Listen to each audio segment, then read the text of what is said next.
Welcome to another episode of Entrepreneurship Unboxed, your front row seat to startup stories, struggles, and secrets to success. I'm your host, IJ.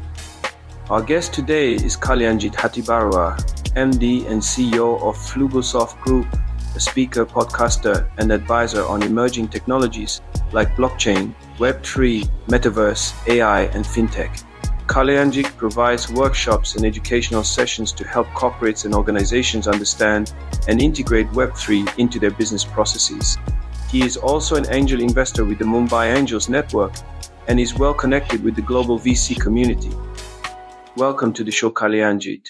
Give us the 60-second backstory on how you get into entrepreneurship and what was your career before taking the entrepreneurial leap. Thank you.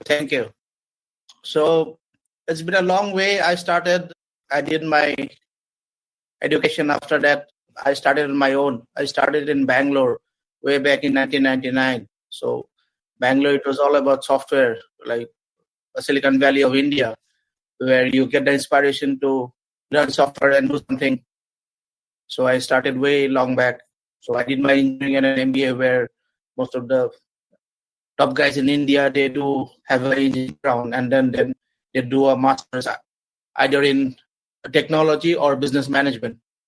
Then you take the plunge into entrepreneurship, learn the things, and then you search on internet or you search around your network for projects, and then you start doing on your own. Since India has a good basic educational system where you're good in mathematics, and so you can pick up software easily well. And then with good skills in English and all, so you can do a lot of projects where from the UK, from the US, and English-speaking countries. So that's how it started, and you learn on the way because you need to upskill yourself, you need to learn all the new technologies, what's going on and what's in the market. You have to put in hours, and life is a learning process. And if you don't learn or if you don't kill yourself as part of market conditions, then it'll be difficult for you to get work. So that's how it is. Like, you keep on learning, you keep on trying out new things, and based on demand and supply, what's prevalent, like you keep on moving on to new technologies. Entrepreneurship. So I'm a first generation entrepreneur. So my parents were in teaching, professors in colleges, and my dad was also working for the government. So entrepreneurship as such is not encouraged, but you take the plunge, you have confidence in yourself to start on your own. And it also depends on your friend circle. Like, if your friends are into it, then you also would like to follow them, and you take in a mentor, and then you get it going and you don't look back. And you will be having ups and downs are a part. It's a part of the ecosystem. It's a part of life. So if you don't fall down, you can't get up, and you get up much stronger. And then with experiences, you don't do the mistakes you have done before, and then improve on that. And obviously, your success rate will be much higher. What are the key considerations for entrepreneurs and founders when it comes to integrating Web3 technologies into their business models? But first, what is Web3 for those who are new in this space of Web3? Let me tell you about Web 1, Web 2, and Web 3. So since Internet came about in the early 1990s, it was called Web 1, where we read only information. So it was only read. Then came Web 2, where you read and write. So you read the information, then you also write back. So things like Facebook, WhatsApp, everything, blogging. So you read the information, and you can also comment on it. You can upload the pictures, everything. So it is read and write. Then came Web 3. So Web 3 is read, write, and own. So whatever you upload yourself or you write your content, that content belongs to you. You can monetize it in the times to come. So this is called Web 3. And in Web 3, it is based on technology called blockchain. So blockchain is similar to a database, but it has got some features which are unique. In blockchain, when you store the data, is immutable. You cannot delete it. It is there forever.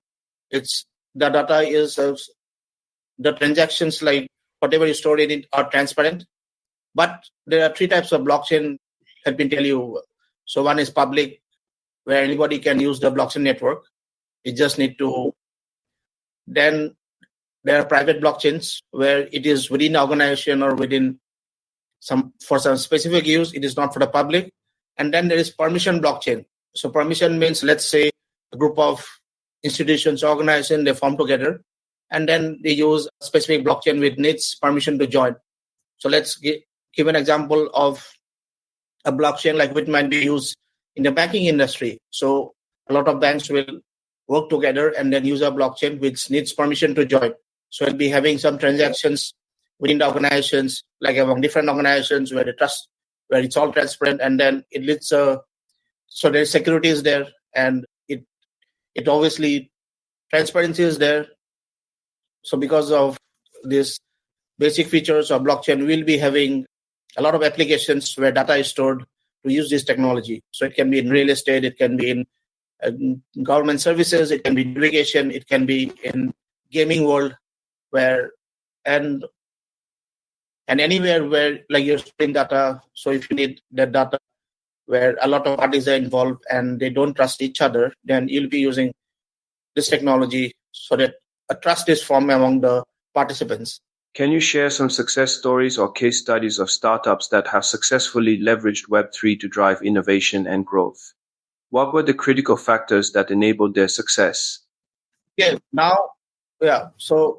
Web3 is still evolving, so it is still new. So in the times to come, it will develop yourself. A lot of applications, a lot of platforms will come, which will make migration from Web2 to Web3 much easier. So in the click of a button, or a developer can use some tools where you can convert their Web2 applications into Web3. So we have some development platforms like Third Web where you can convert your website or your Web2 applications into Web3, where you need a wallet. You need a wallet like MetaMask or any wallet, which depends on a blockchain network you're using.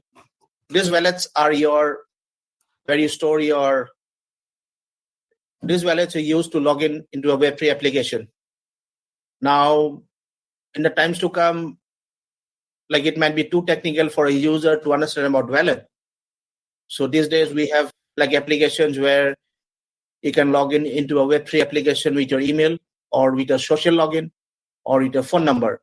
So all these things makes it easy to convert any application in Web2 to Web3. And it is still evolving. A lot of new products and services are being formed so that the user, it will be very easy for a user to use these applications. And they also might not be aware that they're using a Web3 application. So that's how easy it will become in the times to come. For entrepreneurs looking to build non-fungible token NFTs or leverage blockchain technology, what are the essential skills and knowledge they need to acquire? But before we embark on that journey, let's demystify NFTs first. What is NFTs?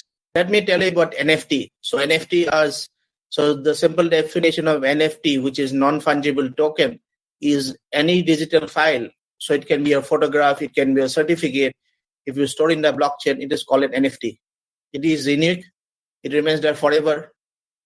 Now, there are a lot of applications or websites which are NFT gated. It means that you need to have a specific NFT to log into that website. So how it works, you go to your website, you log in with your wallet, and if in your wallet you have a particular NFT, then you get access to the website. So it can be a membership-based site where you need a specific NFT to log in. So it can be an organization which has got specific privileges. So these NFTs, and also we see a lot of NFTs being used in sports, where so these NFTs might be used as a login or as a ticket to access these applications. So there are a lot of applications. So a lot of sports also are using NFTs. So NFTs can also be used as sports mementos, where let's say in the earlier days, you used to buy sports cards. So these are physical cards. Now they're being digitized and converted into NFT so that you buy this like NFTs of celebrities or sports stars, and then you can have a collection of NFTs where you can also resell them and make some money in it. So in NFTs, there are two types of users generally. One are the fans, like who buy these NFTs so that they hold it for a long time. And there are others like who are investors. They buy these NFTs and to resell it or when the demand is high. So these are like examples of NFTs, which is based on the technology called blockchain and which is also Web3. There are a lot of like use cases or a lot of companies are using Web3. Now, let me give you another example where like Web3 is being used. So if you check the Walmart and Nestle, so these are FMCG companies. So they use blockchain to trace their products from the source to the store. So let's say a product, banana fruit is coming from South America to US. And a lot of the vendors will be used in transferring the product, the banana from South America, from the farms in South America to the retail stores in the US. It passes through a lot of different vendors in logistics with some change in temperature, with some change in quality. So all these things in the process is stored in blockchain so that nobody can tamper with it. So this helps to identify if there is any fault in the supply chain. This also helps to maintain the quality, and also the customer is aware that from where the product is coming from. So this is called track and trace. So you trace the product and you track the product. So similarly in automobile internally, a large number of like automobile companies, since they have a lot of vendors in the supply chain. So let's say there might be thousands of vendors or involved in the process and all are doing their own jobs. So they store all this data in the blockchain so that it leads to trust. And if there is any discrepancy, then it can be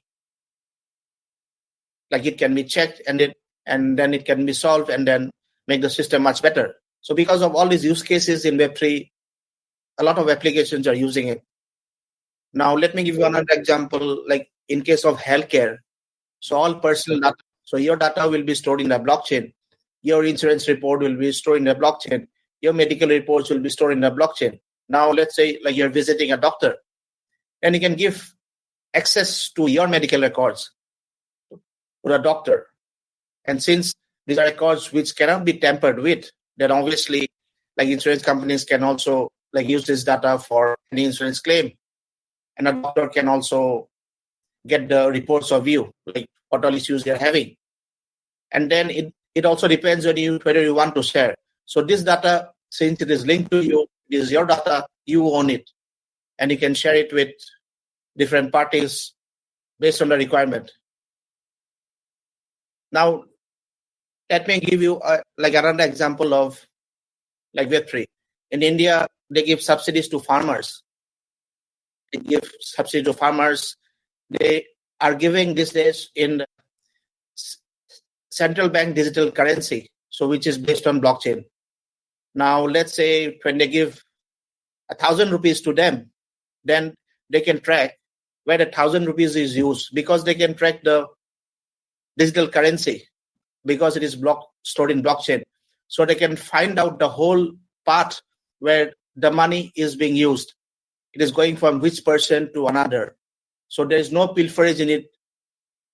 And it can also make some statistics or it can make some analysis where the money is being used and for what purpose.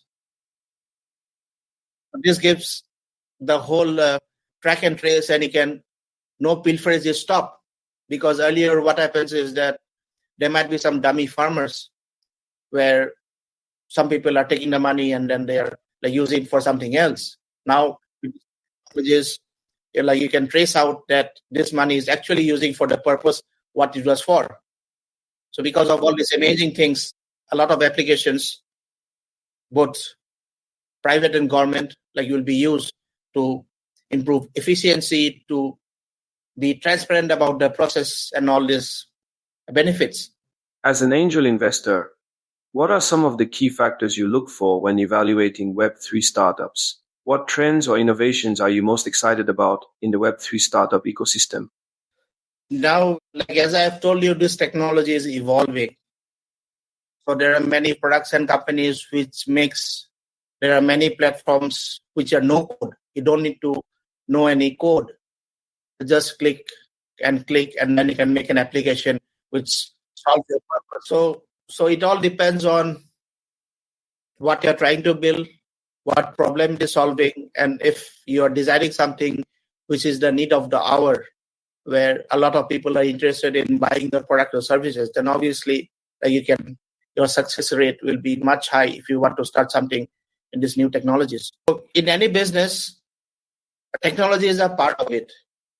But if you have a good idea, you can form a team, you can participate in different startup programs where you have access to mentors, where you have access to the ecosystem, where you have access to customers, where you have access to a lot of people, and you can also have partnerships, then you grow with it.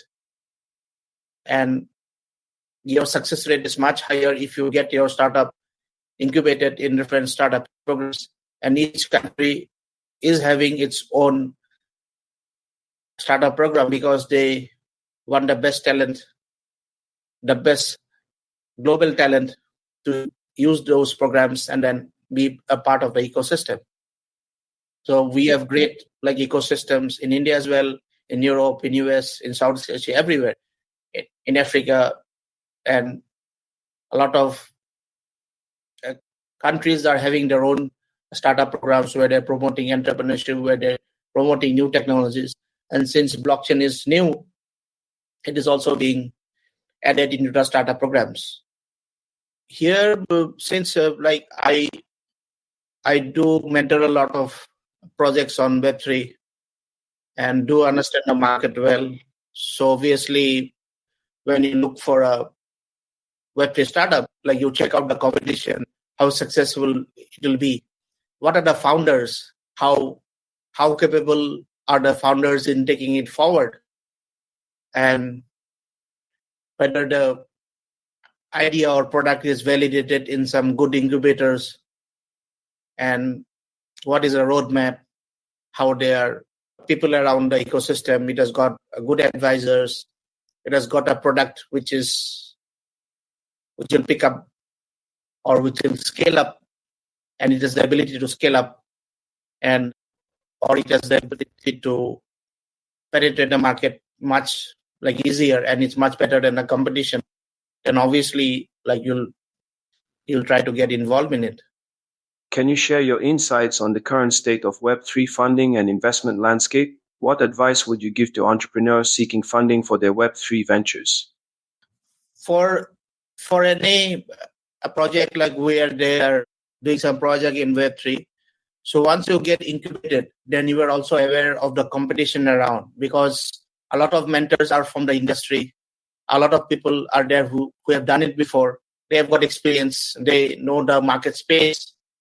And obviously, if you get it incubated, then you can feel, and then you also get to know where your product stands and how much effort you have to put in.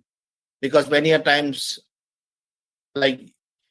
you join a startup program thinking that your product is new, your product is unique, or your product is the best around the world. But when you join this incubator, then you know the actual competition involved, how much good or how good is your product and services, or if you have to pivot your main objective so that you stand a better chance of having in the market. These things you should be aware, and you should also be ready to take in criticism from the mentors or from the advisors, so that your success rate is a bit more. Because as you might be aware, 80%, 90% of the startups fail, and only a few, they go to the funding round, or they go to the IPO, or they reach a stage where the large company can buy them out and they can make an exit. But but it's a learning process. So like if you don't succeed in the first time, then obviously like you should also regroup, and then based on experience which you had in the first project, then you devise another project, and then you again get down deep into it. Like I'll tell you, it's not failure. Like you're investing and your money and your time to learn the process, to learn the market, to learn things, and to skill yourself so that you succeed later on. How can startups and founders leverage the metaverse to enhance their product offerings, customer experiences, and revenue streams? What are some of the emerging use cases and business models you see emerging in this space? So there are a lot of metaverse platforms competing with each other: Sandbox, Roblox, and Decentraland, then Fortnite, then Meta as well. So Meta is there in the US, the UK, France. Like I think it's there only in 7 countries, and in the times to come, it will launch in the other countries, and it will be a big, because there are already users in Facebook, and the business pages in Facebook, they will move or they will evolve into the Facebook Horizon world. So it's called the Facebook Horizon world. So the business, so if you have a business page, then obviously like your next, when the Facebook Metaverse platform is launched, you'll be moving into that. So you'll be having immersive experiences for users. You can have this virtual shopping malls, like you can have amazing experiences for your products and services. So Meta will be having a lot of tools so that it is very easy to migrate your existing business page. So it can be a product page, it can be a service page, it can be an artist page. So if you're an artist, then you can have concert in the metaverse. These amazing things will come. And then Facebook is also promoting their headset, like which is the Meta Quest. Yeah. So Quest 3 is around $500. Then on the other way, we also have Apple. So Apple Vision Pro, which is there, like which just launched, let's say, 2 months back. So it was priced at around $3,500. So it's huge. It is a computer by itself. That's why it has got a lot of amazing experiences. So that's why you don't need a computer yourself. It has got this built computer. So you wear the headset, and then you can watch movies, or you can watch, have amazing experiences. Then you can do your office work. You can have Zoom call and have a meeting. So that is by itself, it combines your phone, your laptop, and all your devices into one. So that's how the world is moving into. And with all the big companies being a part of the metaverse infrastructure, so it can be a processor. NVIDIA is investing huge in all these high-end processors. Then servers, like I imagine Google, Microsoft, all these are part of the ecosystem. They are contributing to the metaverse world in terms of hardware, software, and all the things related to it. So yes, in the times to come, we will be having amazing experiences. Your education will be big. EdTech companies will be moving in the metaverse. Industries will be moving in the metaverse. And these days, we also have banks, conventional banks, buying virtual land and then setting up offices. So you visit those, then you can make a bank account, or you can get any service from the bank in the metaverse, and then the AI bot or AI person will be answering you. So you can. So these are 24 hours. So it will lead to a lot of jobs being eliminated and then jobs being created.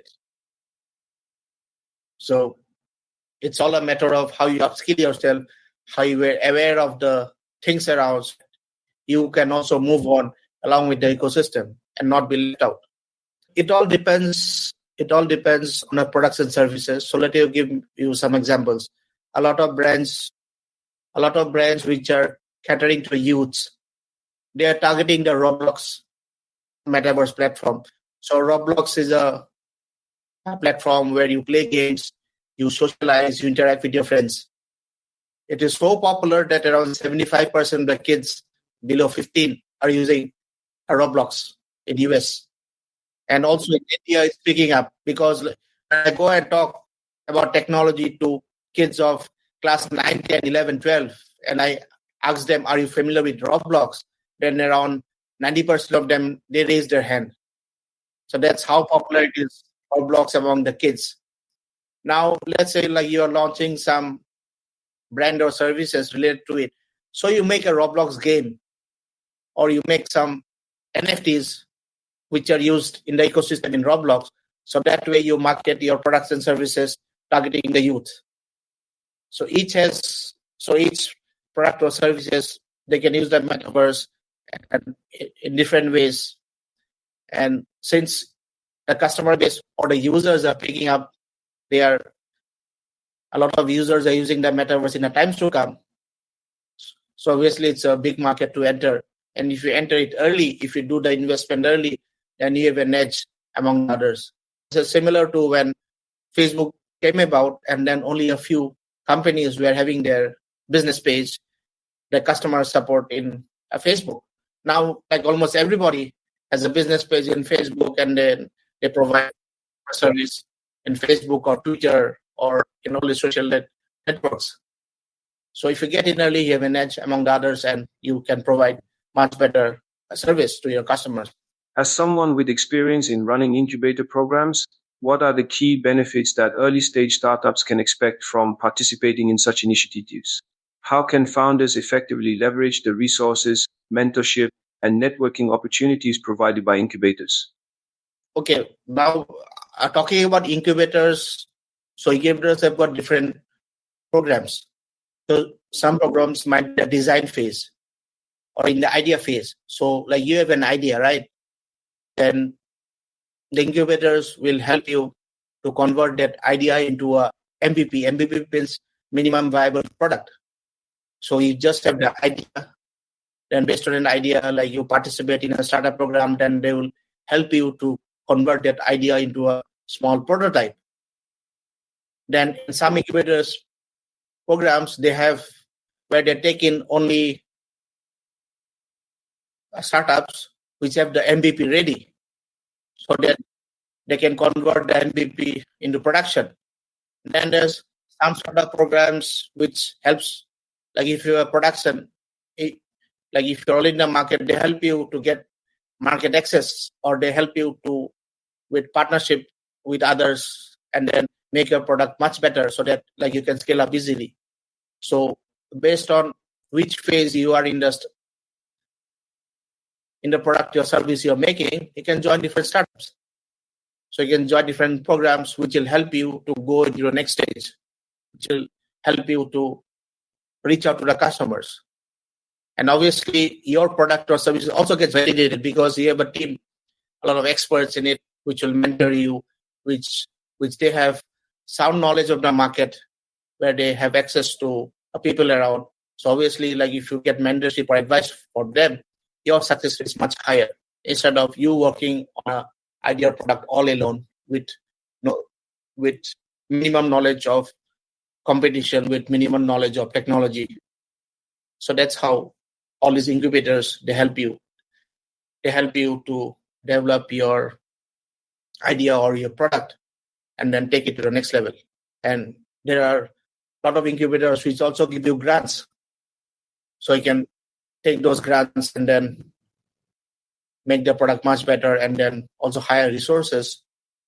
Starting something, it's always advisable to get it incubated, because many a times I do get pitch decks where the founders are not aware of the process.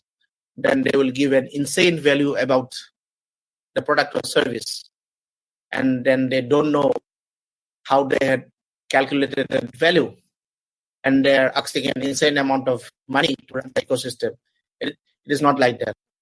There are a lot of programs started by incubators where you can also get different co-founders. So let's say like you're good in marketing or you're good in idea, then you can partner with some guy like who is good in technology or is good in partnership or is good in other things. Then you can both combine together and then form a team and then work together instead of going alone. So if your idea and if your vision, they match, then obviously you can form a team. So these teams can be global, not local as well. So these team members can be in different parts of the world. And if you have a basic trust among each other to pursue it together, then obviously you should join hands and then get it going. Even if you fail, then you learn from it.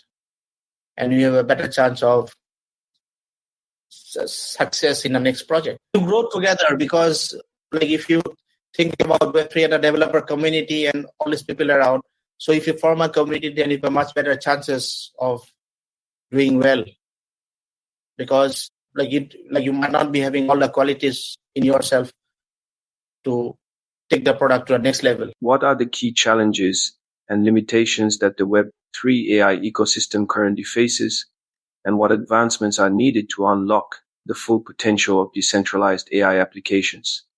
In the Web3 space, it needs more awareness. It needs more. And if I'm talking about Web3, I'm not talking about cryptocurrency. So cryptocurrency is application of Web3. So cryptocurrency uses blockchain. Now, because of lack of awareness, a lot of projects are done cryptocurrency which are scams, right? So if you're not aware, so if you're not knowledgeable, don't get into it. Because a lot of bad people in any ecosystem, you have the good people and the bad people. The bad people abuse the system, and since there is lack of awareness and a lack of this thing, so they also use the system to do a lot of scams. So if you're aware and if you are ethical, then just read and get knowledge about the ecosystem so that you don't get scammed. And because of lack of awareness and lack of knowledge, all these things happen. And when more people are aware about it, when more people have knowledge in the technology, then they have a better chance of not getting scammed. The rapid growth of generative AI, as exemplified by the success of ChatGPT, has been a major catalyst for increased investment in the Web3 and AI space. Can you share your insights on how this is impacting the overall landscape? So let's say you'll be having a lot of systems where AI will be used for predictive markets.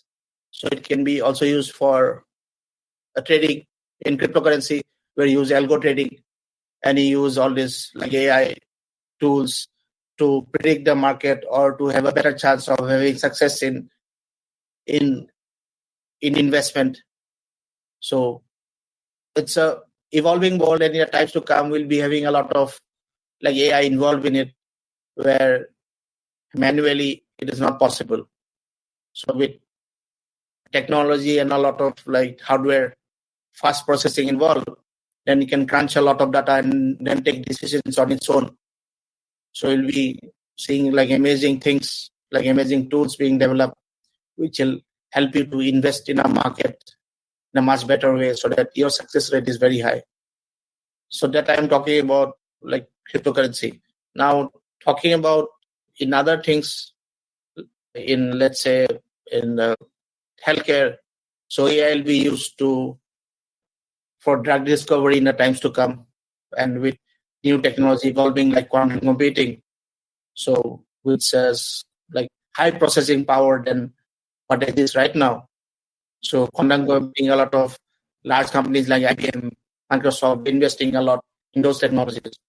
So we'll be having a lot of high-end data processing, which is not possible years back. So we'll be having a lot of amazing discoveries in different fields, and healthcare will also go to a different level, where we'll be having a lot of solutions for common elements, or processing a lot of data and then taking preventive measures, because AI can process much better than a human being.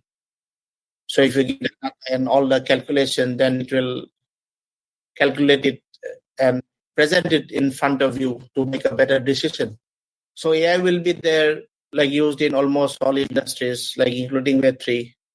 A lot of tools will come up, and if you know these tools, then obviously your productivity increases. You have a better productivity rate than your peers. And if you're not familiar with the AI tools, or if you're not familiar with the AI market, then obviously like your skills will become redundant, like you'll be laid off because your productivity has not increased. Your peers can perform much better because they are familiar with the AI tools, or they are familiar with the technology around. They can give results in a much faster way. Which AI applications have truly grabbed your attention, making you think, wow, that's an awesome application of AI for difference and this field? Talking about AI, we have a project called Bhasini, Bhasini. So Bhasini is an AI project to remove the language barriers. In India, we have got around a lot of states. So each state has its own language, and then there are also dialects. Now, this AI platform is used to convert a different language. So you might be speaking in your mother tongue, then I'll be putting a headphone and then answering you back in a mother tongue. Then you'll also be using a headphone. Then you'll convert in voice, audio, text, everything. So this application is now being integrated into many softwares which were there in English, so that this application can be used in the interior villages where they don't understand English or they don't understand Hindi. They might be speaking in their own. So this is a much bigger project than Google Translate. So this project, like in the times to come, like other countries will also be implementing it, because possibly this is open source. So everybody will try to implement this. They just need to enter their own language and then fill in the data and make the data sets. Then they can use this platform. Indeed, the scarcity of resources for local languages leaves them underrepresented and underserved, depriving communities of essential information and opportunities for improved livelihoods. While technology solutions and information predominantly exist in major languages like English, French, Arabic, Spanish, or Mandarin, many low-resource languages remain excluded.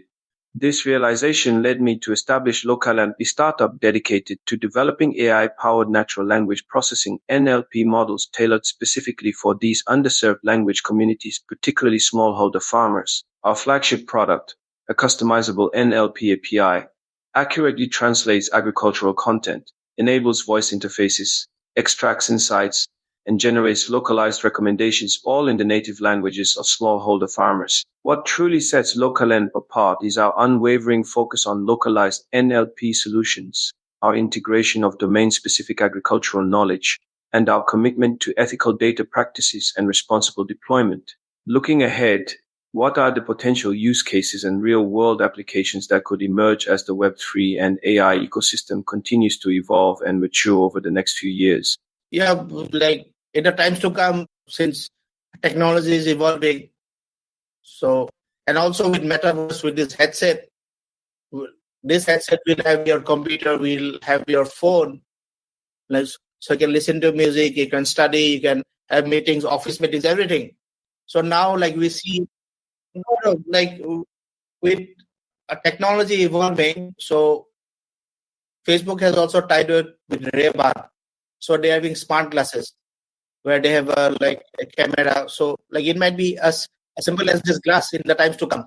So you just wear this glass, like, and the screen will come in front, like many things. So technology is evolving, and a simple sunglass will do, which will have like all the things like you're looking for. Just like if you notice, so if you travel in any public bus or you travel like everywhere, so you see people busy with their phones, which was not there in the early 1990s. But now you see like everybody busy with their phone, with their AirPods. They're busy. They're remaining in their own world. They're interacting with their friends. They might be talking with their teachers. Like they might be studying or they might be watching their movies. They're busy with their smartphones. So in the time to come, like we'll be having a smart headset and also like we might be having a few sensors in the body. These sensors might come along with the clothes, where you can have the experience of climbing Mount Everest, or might be having the experience of virtual Olympics. where you are participating in a virtual Olympics. So all these amazing things will come.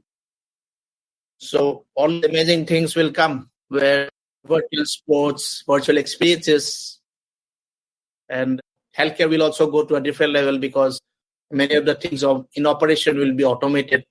So there'll be no human error in it. It will be done precisely. And then right, and automatic robots will, and now you need a physical doctor to do operations. So he might be doing 5 operations a day, but with the times to come, he can do thousands and thousands of medical operations in a day. He just need to press the buttons and then automate it, and it will do its job.